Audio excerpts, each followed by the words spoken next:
নিয়ে চলে এলাম আবার একটা মিনি ব্লগ। দিনটা শুরু করলাম বজরংবলির পুজো দিয়ে ও প্রসাদ খেয়ে। তারপর বাড়ির পুজোটা সেরে নিলাম। সেদিন একটু পুজোটা তাড়াতাড়ি হয়ে গেছিলো। আর তারপর চলে গেছিলাম স্কুলে।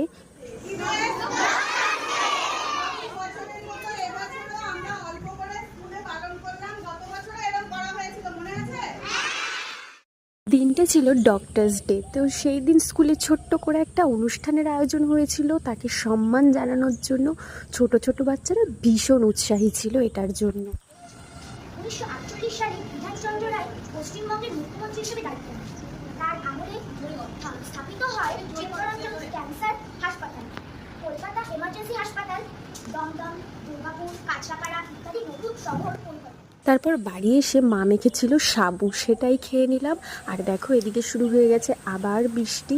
তো রাতের ডিনারটা দারুণ ছিল, সেটা হচ্ছে ডালিয়া আর একটু লেফট ওভার আলু পটলের তরকারি। এটা দিয়ে ডালিয়াটা দারুণ লাগছিল।